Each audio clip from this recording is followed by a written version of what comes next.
Programme बड़ी बात में खुशामदीद। मैं हूं सादुल हसन। नाज़रीन, 9 मई को तहरीक इंसाफ की जानिब से पाकिस्तान भर में यादगार शहदा की बेहुरमती, तोड़फोड़ और मुजस्समों को आग लगाने के कबीह फेल के बाद आज मुल्क भर में यौम तकरीम शहदा मनाया गया। इस दिन से उन शरपसंदों को यह पैगाम दिया गया है कि इस रियासत के शहीदों की तौहीन करने वालों से मुताल्लिक जीरो टॉलरेंस की पॉलिसी अपनाई जाएगी। इस दिन से मुतालिक अहम तकरीब JHQ रावलपिंडी में हुई, जबकि इस्लामाबाद पुलिस लाइन्स में भी शहदा को खिराजे तहसीन पेश करने से मुतालिक तकरीब हुई, जहां खिताब करते हुए army chief general Asim Munir ने यह वाजे कर दिया है कि शहदा की यादगारों की बेहुरमती करने वालों को माफ नहीं किया जाएगा। कुछ ऐसी अज़्म का इजहार वज़ीर आज़म शहबाज शरीफ ने भी किया जब उन्होंने तहरीक इंसाफ के शरपसंदों की जानिब से जलाए जाने वाले तारीखी रेडियो पाकिस्तान पेशावर का दौरा किया। वज़ीर आज़म के बकौल फौजी तनसीबात को नुकसान पहुंचाने वालों के खिलाफ आर्मी एक्ट के तहत कार्रवाई होगी और शहदा के मुजस्समों को आग लगाई गई। इससे ज्यादा मुल्क दुश्मनी कोई नहीं हो सकती। जिस सेंटर से आज़ादी की सदाएं 1947 में बुलंद हुई, उसको जला देना, राख का ढेर बना देना, कहाँ की हुकूमत? इससे ज्यादा मुल्क दुश्मनी और कोई हो नहीं सकती। जिन लोगों ने ये इंतहाई शर्मनाक काम सर अंजाम दिया, उनमें और दहशत गर्दों में कोई फर्क, कानून और आइन के मुताबिक उनको जरूर सजा मिलेगी। रियासत की जानिब से इस सानहे के बाद तय की गई जीरो टॉलरेंस पॉलिसी पर अमल दरामद भी तेज से तेज तर होता जा रहा है। इस मुतालिक आज की सबसे बड़ी खबर इंसदाद दहशतगर्दी अदालत की जानिब से जिना हाउस लाहौर मुकदमे में मिलिट्री एक्ट के तहत कार्रवाई के लिए 16 मुल्जिमान को पाक फौज के कमांडिंग ऑफिसर के हवाले करने का हुक्म था। इंसदाद दहशतगर्दी अदालत के जज अबर गुल खान ने जिना हाउस पर हमले में मुलव्विस साबिक रुकने सूबाई असेंबली मियां अकरम उस्मान समेत 16 मुल्जिमान को कमांडिंग ऑफिसर इरफान अतर के हवाले करने का हुक्म दे दिया। एक तरफ तहरीक इंसाफ के गिर्द कानूनी घेरा तंग हो रहा है, तो दूसरी जानिब सियासी तौर पर भी तहरीक इंसाफ की बज़ाहिर उल्टी गिनती शुरू हो चुकी है। आज भी तहरीक इंसाफ को खैर बात कहने वाले रहनुमाओं का सिलसिला चलता रहा। आज पार्टी की सीनियर रहनुमा और पार्लिमानी सेक्रेटरी बराए कानून मलिका बुखारी को भी अडयाला जेल से रिहा किया गया, जिन्होंने पार्टी छोड़ने वाले बाकी रहनुमाओं की तरह प्रेस कॉन्फ्रेंस की और तहरीक इंसाफ की तमाम पोजीशन से मुस्ताफी होने का ऐलान कर दिया। मैं ये ऐलान करती हूँ कि पाकिस्तान तहरीक इंसाफ की जितनी भी पोजीशंस हैं, पार्टी पोजीशंस हैं, उससे मैं इस्तीफा देती हूँ और इस पार्टी से ला ताल्लुकी का ऐलान करती हूँ। मेरे ऊपर कोई जोर ज़बरदस्ती और दबाव नहीं था। ताहम चंद एक ऐसे भी सामने आए हैं जिन्होंने अपनी सियासी वाबस्तगी को कुर्बान करने से इनकार कर दिया है। आज साबिक गवर्नर पंजाब उमर चीमा, PTI के सीनियर रहनुमाओं यास्मिन राशिद और मियां महमूद रशीद की वीडियोस मंजरेआम पर आई हैं, जो अपनी पार्टी से रास्ते जुदा करने से अभी तक तो इनकार ही करते नजर आ रहे हैं। दूसरी जानिब पाकिस्तान तहरीक इंसाफ के सदर परवेज इलाही के लिए भी अब अपनी पार्टी पॉलिसी के साथ खड़ा रहना एक चैलेंज बनता जा रहा है। आज भी उनकी जमानत मनसूखी के बाद एंटी करप्शन और पंजाब पुलिस ज़हूरुल्लाह रोड पर वाक़ई परवेज इलाही के घर को कई घंटों तक घेरे में लिए रखा, ताहम फिलहाल उनकी गिरफ्तारी नहीं डल सकी है। एक तरफ तहरीक इंसाफ को सियासी मुश्किलात दरपेश हैं, तो हुकूमत के लिए भी सियासी, कानूनी और मुआशी तौर पर सब अच्छा है कि कोई सूरत हाल नहीं है। आज भी सुप्रीम कोर्ट ऑफ पाकिस्तान में इलेक्शन और हुकूमत के लिए कोई अच्छा दिन नहीं था। पंजाब इलेक्शन नजरसानी केस में चीफ जस्टिस सुब्रता बंदयाल ने वाज़ेह अल्फाज में बावर करवा दिया है कि कौमी असम्बली के इंतखाब में सूबाई हुकूमत की मुदाखलत रोकी जा सकती है। इलेक्शन कमीशन ने खुद हल नहीं निकाला, अब अदालत को यह उसूल वज़ा करना होगा। चीफ जस्टिस ने रिमार्क्स देते हुए कहा कि यह मसला इंतजामी तौर पर हल हो सकता है।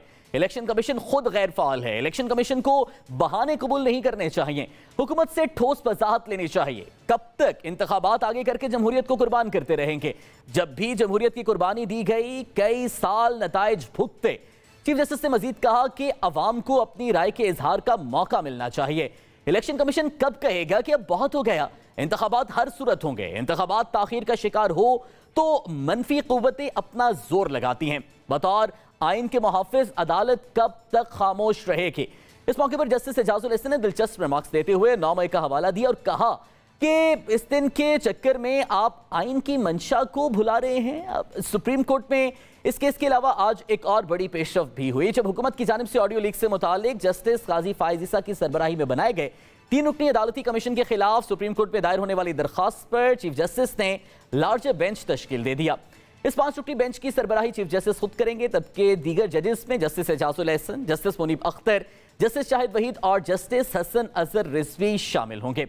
इस तमाम तर सूरत हाल पर तफसीली गुफ्तगू करेंगे। हमारे साथ मौजूद हैं पाकिस्तान मुस्लिम लीग नवाज के रहनुमा राना मशहूद साहब, जबकि हमें ज्वाइन किया है दिफाई उमूर के माहिर लेफ्टिनेंट जनरल रिटायर्ड गुलाम मुस्तफ़ा साहब ने। आप दोनों मेहमानों का बहुत शुक्रिया।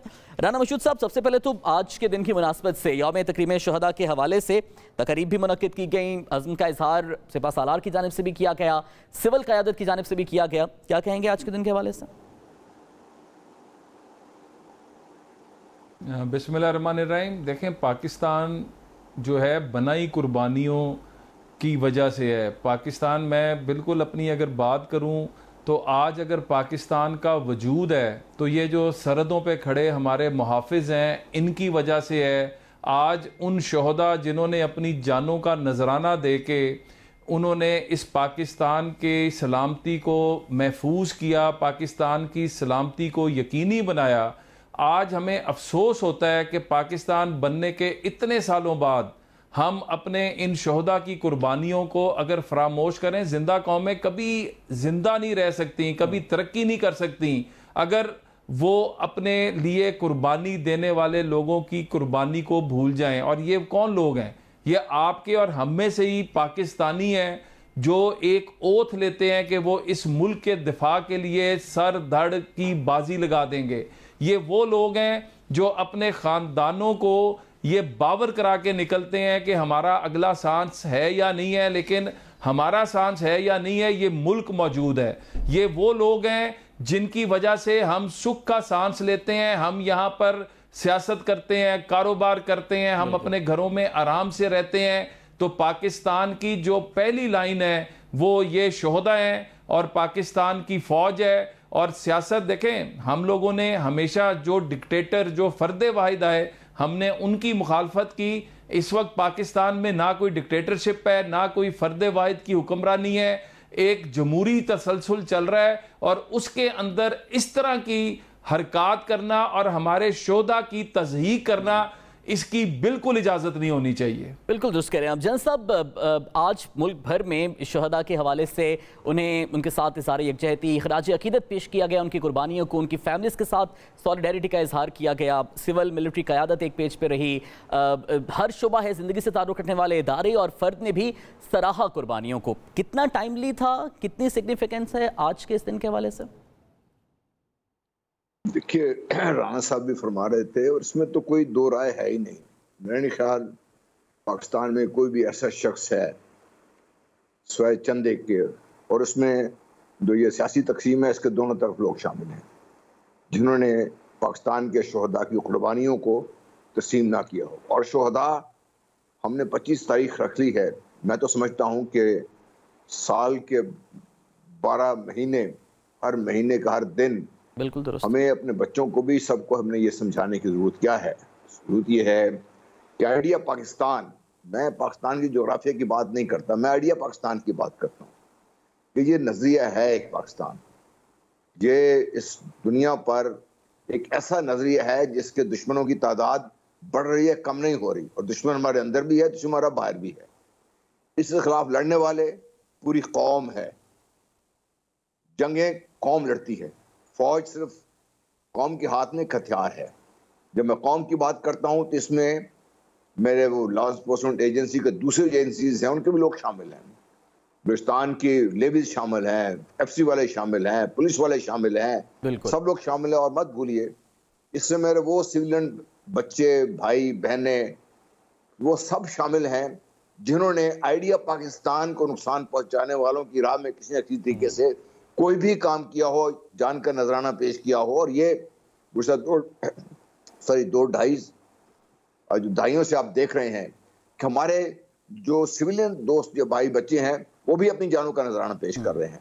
तो आइडिया पाकिस्तान की हिफाजत ये एक ऐसा फरीजा है जिससे हमें अपना एक इबादत समझ के करने की जरूरत है। क्योंकि पाकिस्तान है तो आप हैं, मैं हूँ। बिल्कुल दुरुस्त। जिस राना साहब भी फरमा रहे थे कि पाकिस्तान होगा तो सियासत भी होगी, पाकिस्तान होगा तो सब कुछ होगा, आपस में लड़ेंगे भी, पकड़ेंगे भी। लेकिन ये दुनिया को सिर्फ ये पता होना चाहिए कि आपस में हम जैसे मर्जी हो, सियासी इख्तलाफात हैं जो भी हैं, एक दूसरे को हम जो मर्जी कहते रहे, लेकिन जब खुदा न खास्ता कोई खतरा हुआ आइडिया पाकिस्तान को, फिर पूरी कौम इकट्ठी है। ये मत भूलिए कि जब दुश्मन आपको तकसीम कर रहा है, हम तकसीम हो रहे हैं, लेकिन याद रखिए दुश्मन की तरफ से कोई बम फटेगा ना तो ये नहीं देखेगा कि ये नून लीग राणा मशहूर साहब से ये एक रिटायर्ड फौजी था या पीटीआई का बंदा था या जमात इस्लामी का बंदा था। बम ने तो आके फटना है, उसने निशाना बनाना है पाकिस्तानियों को। जिस दिन हमें ये बात समझ आ जाएगी तो हम अपने सियासी इख्तलाफात को एक लेवल पर रखकर आइडिया पाकिस्तान को मजबूत करने के लिए खड़े होंगे। और ये वो सबक है, मैं समझता हूँ कि हमारी तमाम जनरेशन को देने की जरूरत है। आज की निस्बत से 25 मई की निस्बत से ये एक फोकल पॉइंट तो हमारा बन गया है, लेकिन हमें ये नहीं भूलना चाहिए कि शहादत देने वाले 24 घंटे हर मिनट हर सेकंड इस दिन खड़े हैं। आज भी मेरे बच्चे खड़े हैं आपके मेरे दिफा के लिए, बिल्कुल दुरुस्त, आपके भाई बच्चे बहन खड़े हैं, आज भी खड़े हैं। इसमें इस हकीकत में कोई शक नहीं है। जनरल साहब हमारे साथ रहिएगा। यहाँ पर मैं ज्वाइन किया पाकिस्तान तहरीक इंसाफ के रहनुमा सेनेटर हुमायूं खान महमद साहब ने। हुमायूं साहब बहुत बहुत शुक्रिया में वक्त देने के लिए। आज का दिन ज़ाहिर है जनरल साहब ने बिल्कुल दुरुस्त फरमाया कि साल के 365 दिन 12 महीने ही हम अपने शहदा की कुर्बानियों को याद रखना चाहिए हमें, और खिराज तहसीन और अक़ीदत भी पेश करना चाहिए। आज के दिन की मुनासबत से क्या कहेंगे आप? 9 मई को जो सारे अफसोसनाक वाक़यात हुए, मजम्मत भी किया जा रहा है, कंडेम भी किया जा रहा है उनको।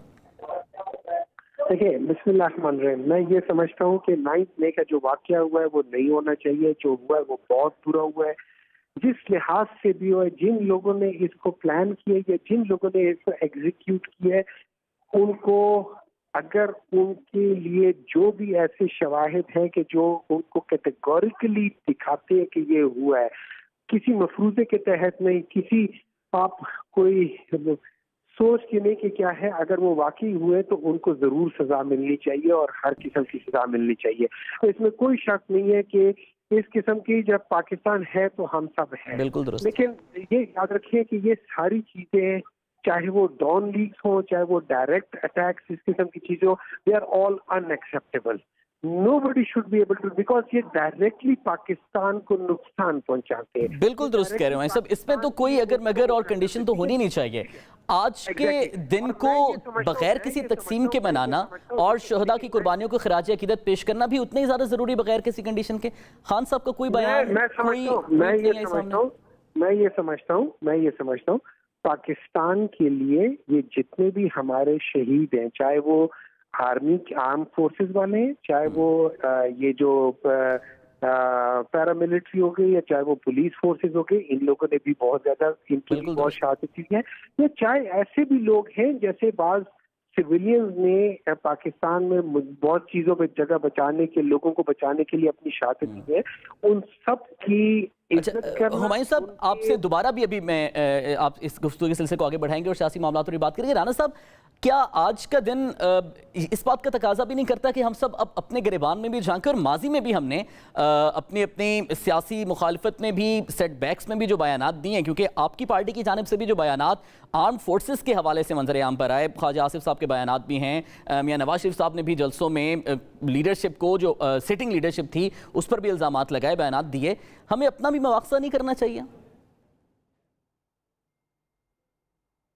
देखें, सबसे पहली बात तो यह है कि मियां नवाज शरीफ साहब, आज एक पटिशन फाइल हुई है इस्लामाबाद हाई कोर्ट में इमरान खान की तरफ से, जिसके अंदर उसका पैरा 18 या 19 है, जिसमें वो ये लिख रहे हैं कि जो मियां नवाज शरीफ साहब के खिलाफ जो भी अमल हुआ था वो उस वक्त की इस्टेब्लिशमेंट ने किया था।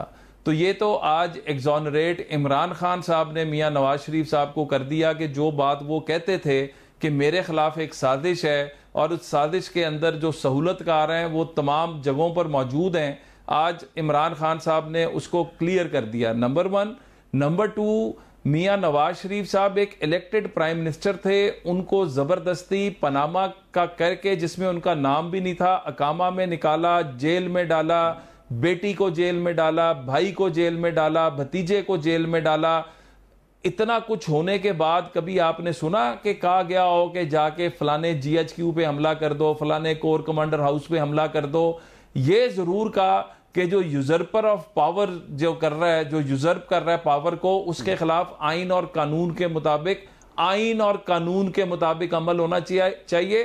सियासी शख्स सियासी बात जुबान से करता है, अपने किरदार से करता है, और आज़ादी इजहार राय उसका एक तरीक़ाकार हमारे आइन के अंदर है। आप एहतजाज करें, सियासी एहतजाज करें, रेड लाइन क्रॉस ना करें। आप अदारों को इस तरह ना लेकर आए कि आप वो एजेंडे पे चले जाएं जो इंडिया का एजेंडा है, जो पाकिस्तान मुखालिफ कुव्वतों का एजेंडा है। मैं तो यकीन माने नवाज शरीफ साहब को जो बाहर भेजा था उसमें सहूलतकारी या उसमें कन्वेंस एस्टैब्लिशमेंट ने किया था, तो वो तो सहूलतकारी फिर आपके हक में हो रही थी, नवाज शरीफ को बाहर भेजने के लिए हो रही थी। एक तरफ आपका बयान है ये कि जितने भी केसेस बने, जो कुछ हुआ वो एस्टैब्लिशमेंट के कहने पे बनाए गए। देखें, पहली तो बात है कि अब मैं नहीं कह रहा, ये हम तो ये कह ही रहे थे कि हमारे खिलाफ जितने केसेस बनाए गए हैं वो एस्टेब्लिशमेंट ने बनाए, और एक उस वक्त जो एक माइंडसेट था उसको इस्तेमाल किया गया।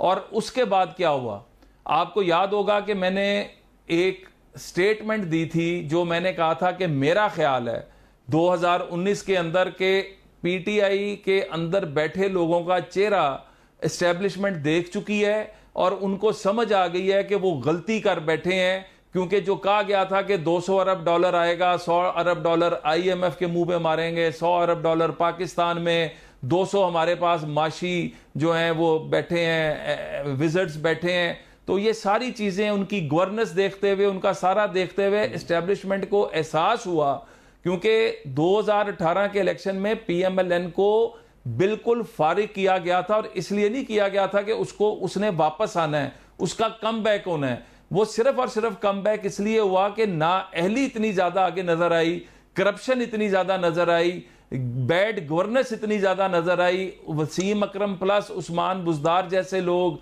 महमूद खान जैसे लोग, मतलब आप किस किस का नाम लेंगे। तो ये जब नजर आए तो वहां पर फिर मैं ये समझता हूं, मैं आज भी, मैंने जो उस वक्त भी कहा था, मैं आज भी उस पर कायम हूं कि उस वक्त फिर समझ ये आई कि गलती हो गई है, और उस गलती के अंदर जो नवाज शरीफ साहब के साथ जुल्म किया गया था, और इसमें कोई दूसरी बात भी नहीं है कि उस वक्त जो नवाज शरीफ साहब की जो हालत हो चुकी हुई थी, वो डॉक्टर्स ने एक तरह से इनकार कर दिया था। और उस वक्त बिल्कुल उस वक्त हुआ कि अगर खुदा ना खास्ता नवाज शरीफ साहब को कुछ हो गया तो ये पाकिस्तान इस वक्त इसका मुतहम्मिल नहीं हो सकता। राना साहब अभी इस पे तो आते हैं, अभी आपसे मजीद मामला पे बात करेंगे। जनरल साहब, चूंकि हम बात कर रहे हैं, अभी राना साहब से भी गुफ्तगू ये की, हुमायूं साहब से भी इस पे बात करेंगे कि सियासतदानों को, सियासी क़यादत को इस मौके पर किस हद तक खुद एहतसाबी की ज़रूरत है। इसके साथ साथ इदारों को क्या सीखना चाहिए, क्या उनके लिए भी लम्हा फ़िक्रिया या कोई ना कोई एक्सपीरियंस का ये मौका होना चाहिए कि जिससे सीखें और फिर आगे जाके मजीद गलतियों को ठीक किया जाए?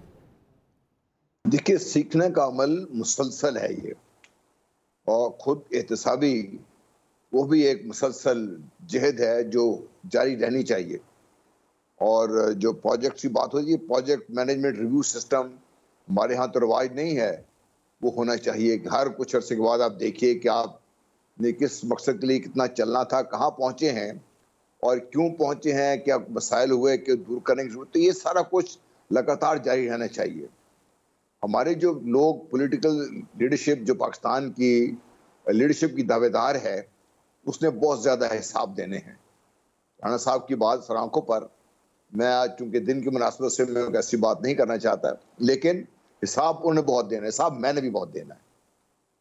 मैंने ये हिसाब देना है कि ये पाकिस्तान में जब भी टेक ओवर हुए, क्या वो जायज़ थे, क्या वो अवाम की उमंगों के मुताबिक थे, मतलब और बहुत से सवाल मैंने देने के जवाब देने हैं। मैंने क्या मैंने पाकिस्तान के लोगों ने अपने रहने के लिए जो एक अपना कॉन्ट्रैक्ट बनाया था, क्या उस कॉन्ट्रैक्ट की वजह से कोई रुकावटें, मैंने कहने का मतलब यह है कि उसको हमने पाँव तले से हम बात करते रौंदा गया।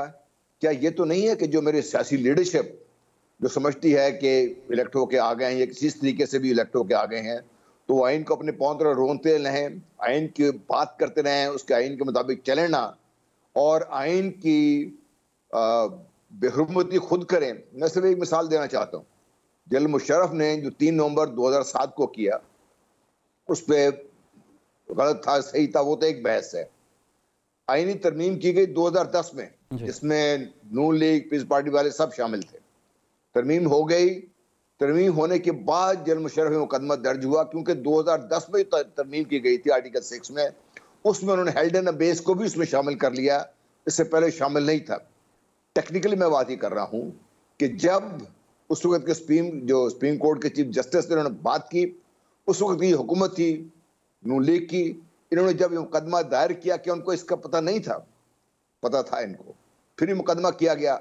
मैं सिर्फ बात ही करना चाहता हूं कि जो 2010 में इन्होंने कानून बनाया और 2007 से अगर ये भी हो जाता कि ठीक है ये फलाने तारीख से एप्लीकेबल होगा, बैक डेट करके दे देते, वो भी नहीं किया, ऐसे ही लेके मियां मुशर्रफ को कैद में खड़ा कर दिया। वो सजा ठीक किया गलत किया, बात नहीं कर, मैं सिर्फ बात ही कर रहा हूं कि आइन की अमलदारी अगर डिक्टेटरों पे इल्जाम है, जो उनकी गलती है, नहीं करना चाहिए था उनको।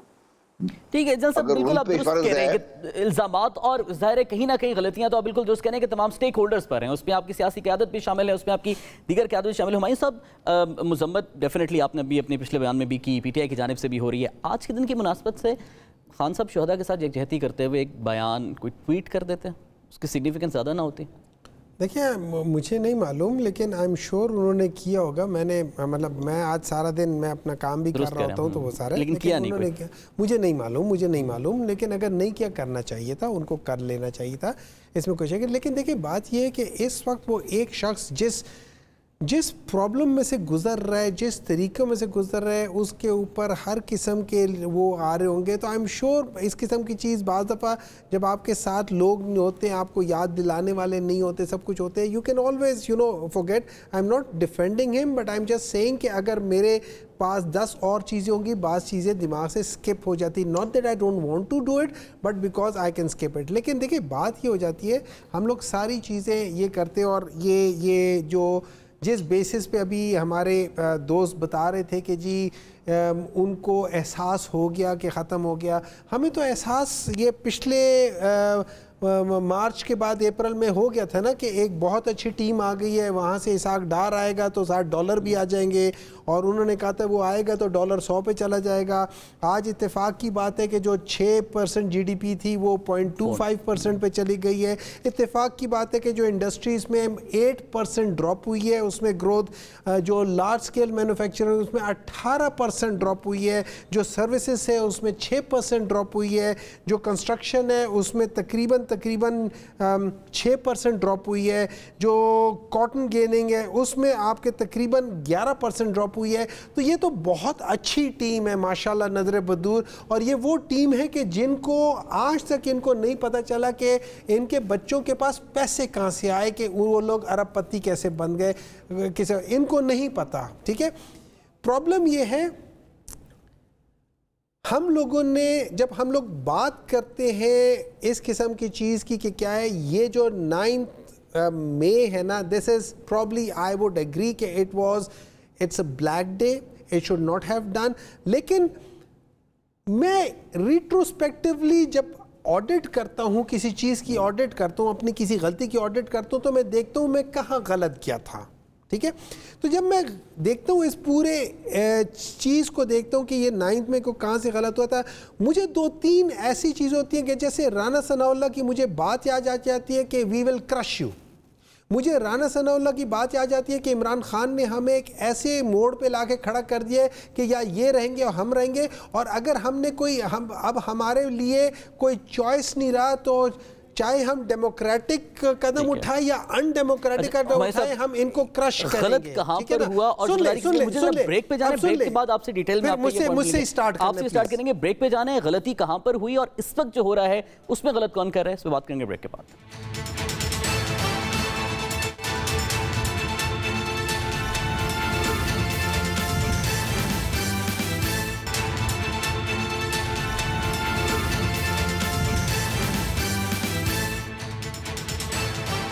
Welcome back to the show नाज़रीन। 9 मई के अफसोसनाक वाक़यात हुए, जिसके बाद पाकिस्तान तहरीक इंसाफ के बेतहाशा कारकुनान को गिरफ्तार किया गया। उनमें से अब बेशतर के खिलाफ केसेस पर पेशरफ्ती सामने आ रही है। रहनुमाओं की जानिब से आए रोज़ प्रेस कॉन्फ्रेंस में पार्टी छोड़ने का ऐलान भी किया जा रहा है। हुमायूं साहब, प्रेशर सस्टेन सियासतदान करते हैं, हमने माजी में भी देखा है, केसेस बनते रहे हैं, जेलों में जाते रहे हैं। आपकी इस क़यादत पे इस वक्त ये इल्ज़ाम लगाया जा रहा है कि 2 हफ्ते की जेलें थीं और अब एक के बाद एक करके पार्टी का साथ छोड़ें। माजी में आप विकेट्स गिरना कह के सेलिब्रेट करते थे, अब आपके साथ ये खुद हो रहा है। देखिए, लेट्स पुट लाइक दिस, मैं पहले वो जो बात कंप्लीट कर रहा था ना कि जब राना सनाउल्लाह ने ये बातें की, उसके बाद मुझे याद पड़ता है कि पिछले साल 25 मई को बजाय 23 मई से लोगों के घरों में पुलिस वाले गए थे और उन्होंने लोगों को बग़ैर वारंट के उठाना शुरू कर दिया था। मुझे पिछले साल 25 मई का ये भी वाक़या याद आता है कि यही यास्मीन राशिद साहिबा थी, उनके गाड़ी के शीशे तोड़े थे, उनके गाड़ी को वो किया था, वो भी पुलिस वालों ने किया था। मुझे समझ ये नहीं आती कि जब राना सनाउल्लाह ये कह रहा था कि भाई हम आपके लिए इस दफ़ा फ्रेश क्या कह सकते हैं वो लेकर आए हैं, ये गैस, टीयर गैस लेकर आए हैं। फिर मुझे अभी पिछले दिनों जब हमारा जलसा हुआ था लाहौर में, तो 175 जगहों पे या 200 जगहों पे आपने कोई 500 कंटेनर लगाए थे। तो यार जब तुम्हें पता चल रहा है कि ये यहाँ से जा रहे हैं तो 2 कंटेनर तो तुम उस पुल पे भी लगा देते ना। इन सारी चीजों को गुस्सा को मेरी बात नहीं, इसका मैं बता रहा हूँ। मैं ये समझता हूँ कि यहाँ पे अगर आप देखें वो जो विजुअल्स देखें जो मैंने सोशल मीडिया पे देखे, क्योंकि मेरे पास तो एक्सेस है नहीं ना, ठीक है, वहाँ पे 2 गुल्लू बट थे। वो गुल्लू बट लोगों को वो कर रहे थे कि अंदर आओ अंदर आओ, खुद अंदर नहीं जा रहे थे। कोर कमांडर का यूनिफॉर्म हसन न्याजी साहब लहरा रहे थे। ठीक है, बहुत गलत किया पीटीआई के ना। देखिए कोर कमांडर छोड़े, अगर कोई भी शख्स होता है आप उसकी तजलील इस तरह नहीं कर सकते। हुमायूं साहब, अब आपके लोगों पे मिलिट्री कोर्ट्स में केसेस चल रहे हैं आगे, आज आपके एमपी के मैं एक बताता हूं खान साहब को फ्रंट पे आके मैं ये समझता हूं, देखिए खान साहब की इसमें जिम्मेदारी बनती नहीं है as such, because he was under arrest and he did not know what happened, ठीक है। और जब उनको पता चला उन्होंने इनको स्ट्रांगली कंडेम किया। उन्होंने यहां तक कहा था कि आप मुझे बताओ, हमें बताओ कि कौन कौन लोग हैं, हम खुद उनके साथ ये आपके हवाले करेंगे, सब कुछ करेंगे। ये खान साहब कह चुके हैं। लेकिन अब मैं आपको बात बताता हूं, मैं एज अ पॉलिटिकल पर्सन, मैं एज अ पार्लियामेंटेरियन, मैं एज अ सिविलियन, चाहे हमारे पास 1952 का एक्ट है, आर्मी एक्ट है, मैं ये चाहूँगा कि ये चीज़ें जो है ना, ये सिविलियन चीज़ें हैं, उसमें चल सकती हैं, लेकिन ये हमारे सिविल कोर्ट में भी चल सकती हैं। इनको वहां करो या किसी ऐसी जगह पे करो जहां पे कम से कम at least they have got the full right to defend themselves. Hasan Niazi साहब की वीडियो सामने आ गई, उनसे इज़हार ताल्लुकी खान साहब करेंगे ओपनली? क्या चीज़? अब आप खान साहब से पूछ लें। आप आपके मुतालबा करेंगे? खान साहब उनको ये जरूर कहेंगे कि हसन ने ये गलत किया है, वो ये जरूर कहेंगे। कहानी अभी तक उन्होंने, मुझे नहीं मालूम, मुझे नहीं। देखिए लाताल्लुकी और चीज होती है, लेकिन ये कहना कि गलत होना चाहिए, गलत को जो सामने गलत नजर उसको भी तो गलत कहना चाहिए। राणा साहब, राणा मसूद साहब, इस सारी सूरत हाल में पार्टी पर पाबंदी लगाना हल है क्या? एक तो ये बता दीजिएगा, दूसरा ये बताइएगा कि आज हुकूमत ने कह भी दिया कि लगा रहे हैं पाबंदी। पीपल्स पार्टी जो आपकी हिमायती है वो पहले से उसूली तौर पर इख्तलाफ कर रहे थे, राजी कर ली है पीपल्स पार्टी को इस पर? देखिए, पहले मैं थोड़ा सा जो बात हो रही थी मैं उस पर जाऊंगा। ये कह रहे थे कि जी क्या वजह है कि हमने उनको रोका नहीं, इतने कंटेनर लगाए। वजह यह है कि जिस वक्त इमरान खान साहब ने इस्लामाबाद पे चढ़ाई की थी, वफाक पे चढ़ाई की थी, जब हमारी हुकूमत थी, तो याद करें उस वक्त परवेज़ खटक साहब चीफ मिनिस्टर थे और उन्होंने कहा कि जी जत्था निकल पड़ा है और अब इस्लामाबाद पे चढ़ चढ़ा है। उस वक्त भी सुप्रीम कोर्ट और हाई कोर्ट ने इनको बेल आउट किया था, और अभी जब दोबारा इस्लामाबाद पे चढ़ाई का इन्होंने कहा, जब पंजाब के अंदर परवेज़ इलाही साहब की हुकूमत थी और उसके अंदर जब इमरान खान साहब को कंटेनर लगा के रोका गया, तो सुप्रीम कोर्ट में एक पिटीशन हुई और इमरान खान साहब ने अंडरटेकिंग दी कि हम कोई तोड़ फोड़ नहीं करेंगे। और उसके बाद जो कुछ इस्लामाबाद की सड़कों में हुआ, दरख्तों से लेके शॉप से लेके हर चीज पर आग लगी, और सुप्रीम कोर्ट ने बड़ी मासूमियत से कह दिया कि इमरान खान साहब को पता नहीं चला होगा। और उसके बाद पीछे जितने बलवे होते रहे वहां पर अभी पर्चा बाद में होता था, और बेलें कोर्ट्स पहले दे रही होती थी। तो जो ये सहूलतकारी थी ना, इसके ऊपर फिर हुकूमत ने कहा कि फिर ये अदलिया ही आके चला ले, एग्जीक्यूटिव का भी साइड, अदलिया ही आके ये सारा कर ले। और देखें, एक पूरी ग्राउंड बनाई गई। इमरान खान साहब के जो साथी थे, अभी चंद दिन 2 दिन पहले या कल फयाजुल हसन चौहान साहब ने जो कहा कि इमरान खान खुद इंस्ट्रक्शन दे रहे थे कि तुमने फलानी जगह जाके चढ़ाई करनी है, तुमने फलाने कैंट में घुसना है, तुमने फलानी जगह पे घुसना है। ये क्या थे? ये क्या कोई इंडिया के रॉ के एजेंट थे जो पाकिस्तान में छोड़े जा रहे थे? क्या ये इंडिया के गुमास्ते थे जिनको कहा जा रहा था कि फौज की इंस्टॉलेशन पे जाके तबाही करो? क्या ये सियासी लोग थे? रहनुमाओं का और कारकुनों का छोड़ जाना तो नून लीग ने भी बर्दाश्त किया, तो क्या आज नून लीग इस चीज को सेलिब्रेट कर रही है कि ये पीटीआई का साथ छोड़ के जो लोग जा रहे हैं? देखें, पहली बात तो ये है, मैं एक सियासी वर्कर हूं। मैं आपको बड़ा खुल के जिम्मेदारी से बताता हूं कि मुझसे 4 पीटीआई के लोगों ने राब्ता किया कि जी हम आना चाहते हैं। मैंने उन्हें कहा कि आप जहां पर हैं वहां पर रहें, क्योंकि मुझे शर्म आ रही है।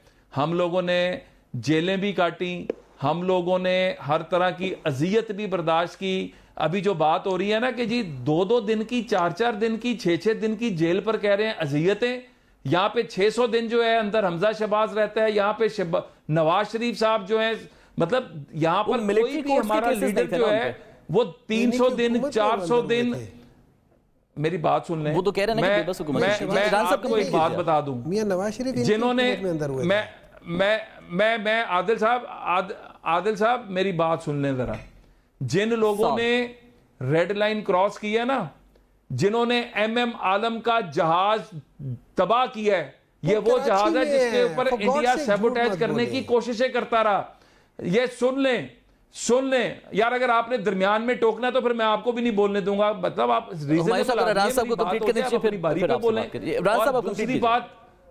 दूसरी बात, जिना हाउस के ऊपर जो हमला कर रहा है, जो GHQ के गेट को जाके जला रहा है, जिसकी हेडलाइंस इंडिया चला रहा है और इंडिया में भंगड़े डाले जा रहे हैं कि ये कहा जा रहा है कि पाकिस्तान की सिक्योरिटी फोर्सेस जो है अपनी जब हिफाजत नहीं कर सकती है, एटमी सासों की क्या करेंगी? आप एक केस बिल्ड कर रहे हैं पाकिस्तान के खिलाफ। इन लोगों के खिलाफ आप कहते हैं फौजी डालते हैं, इनकी पाकिस्तान की शहरियत मनसूख करनी चाहिए। जिनके ऊपर प्रूफ हो जाए ना, जिनकी वीडियोज आई हैं, जिनका जियो फेंसिंग में आया है, जिनकी तस्वीरें आई हैं, जिनकी ऑडियो रिकॉर्ड देखें। अच्छा, ये तो ठीक है। आप राणा साहब, आपका पॉइंट आ गया है।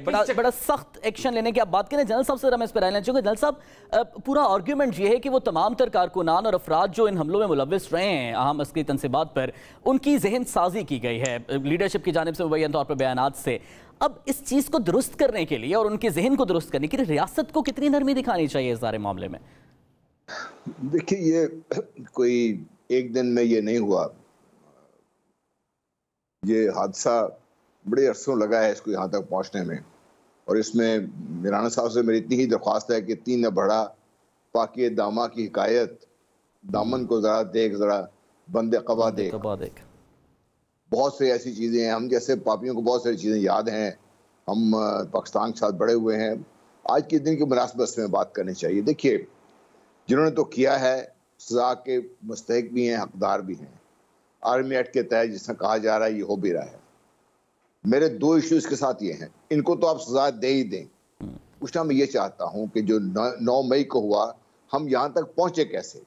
पहुँचने, एक तो जिस तरह अभी सेनेटर साहब फरमा रहे थे कि पुलिस ने क्या किया, वो तो एक, मैं कह रहा हूँ वैसे तो पाकिस्तानी, हम लोग यहाँ तक कैसे पहुँचे?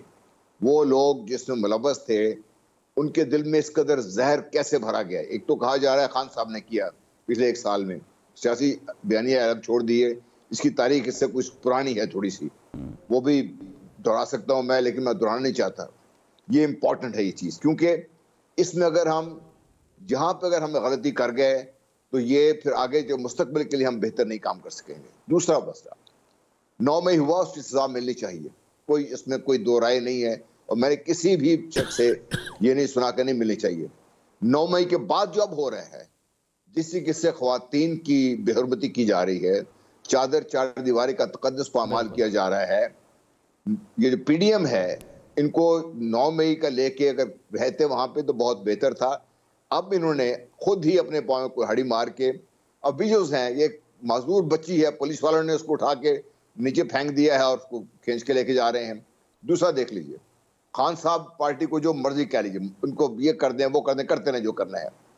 PTI जाती है इस्लामाबाद तो पुलिस का जो रवैया है, जो जिसके डील किया जाता है, खान साहब को लेकर वो भी सबके सामने है। जब PDM जलसा करती है वहां पे तो बाकायदा उनको फैसिलिटेट किया जाता है। सुप्रीम कोर्ट के बाद बिल्कुल सुप्रीम कोर्ट के बाहर, और गालियां कौन दे रहे? सुप्रीम कोर्ट को दे रहे हैं। अभी राणा साहब फरमा रहे थे ना कि कोर्ट इनको फैसिलिटेट कर रही थी। हमजा साहब को छुट्टी वाले दिन घर बैठे भी बेल मिली थी, बनी बीवी भी आज तक बेल पर हैं। उन्होंने भी जब लेके गई थी डैब के ऊपर पथराव किया गया था उसके ऊपर। बात में कह रहा हूं कि ये दोनों तरफ हमने जो कुछ किया है। जनरल साहब बिल्कुल आप दुरुस्त बात करें, खुद एहतसाबी की जरूरत तो हर तरफ है। मुझे ब्रेक पे जाना है, ब्रेक से वापस आएंगे, इन्हीं मामलात पे बात को आगे बढ़ाएंगे।